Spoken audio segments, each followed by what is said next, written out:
That goes back to about 2007. I was involved in a charity, but I was looking for something more. And I'd been praying about something, and I had some blankets and things to drop off, and I was told to come out to Mooiplaas, took a drive out there, went into this informal settlement with about 30,000 people, eventually got to this little spot, went inside, met Nelson. And as I got into this little shack, and I realized that there were children inside this shack, and he had about 15 children. And so I asked him what it was that he wanted, thinking, okay, I can actually just go and get bottles and blankets and nappies. And he turned to me and he said, all of these things are great, but what we really need is a teacher. And I actually burst into tears. I don't think he really knew what to do with me, because it was confirmation for me that this is where I needed to be. And that's where my journey started. So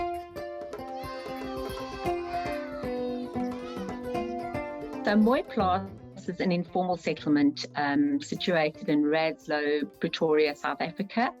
It was established in 2007. There's about 30,000 people living here, and it's built around a rubbish dump. The whole form of income revolves around recycling. They recycle mainly tin cans and glass. They get 18 Rand per kilogram for tin cans and 12 Rand per kilogram for glass. The informal settlement has no running water or electricity. It's a very poor area, and back in 2007, the water trucks were going in to deliver water, and 2 young children were knocked over and killed by one of the water trucks. A group of churches in the area decided that we needed to create a place of safety for the children, to keep them off the streets while their parents were recycling on the rubbish dump. And that was the start of our preschool. As the numbers grew, we realized we couldn't just have a place of safety. We actually needed to educate these children. We brought in members from the Mooiplaas informal settlement that had no qualifications, but as long as they loved children, we knew that we could work with them. Well, we partnered with Cotlands and then later with Heronbridge, who had a teacher training program, and all of our teachers are now qualified. What happened after the preschool, obviously the children then progressed to school, and they kept coming back in the afternoons to the preschool to ask for help with homework. And we realized then we needed to have an aftercare center, and they come there and they get a cooked lunch, and then they get help with the homework. They kept off the streets, and then they go home later on in the afternoon. There were quite a few children that had fallen out of the school system, and then what we aim to do is reintegrate them into the school system. Our children come to school and they get a cooked breakfast and a cooked lunch,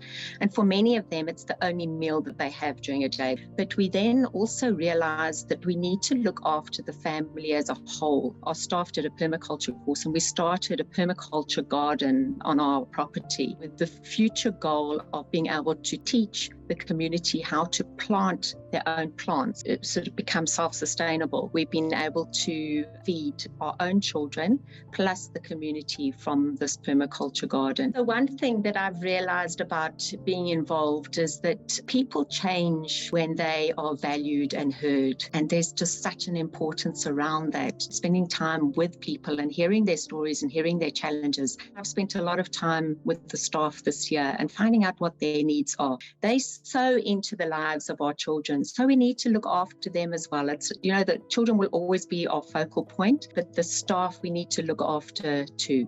If I describe the staff members on a typical day, I think of Maria, who's our principal. First of all, she's got to collect some water before she goes home. That water gets used for cooking, wash themselves, and then what's left, they do their clothes washing. And there's no electricity, so the majority of them have primer stoves. It's the most affordable, which uses paraffin. I know some of our staff actually have asthma.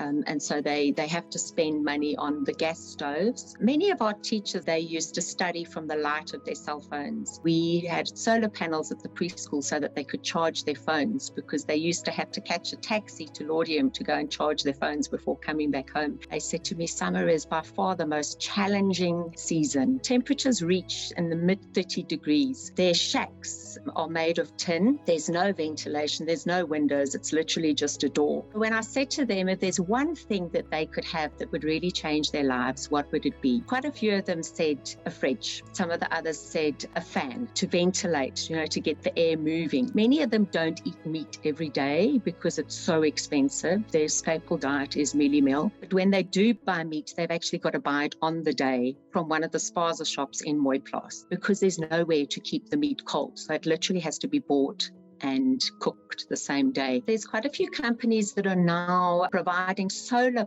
power, gives them lights. I think there's 3 lights inside and 1 light outside and a plug point. And it's a rental contract that they have once a year.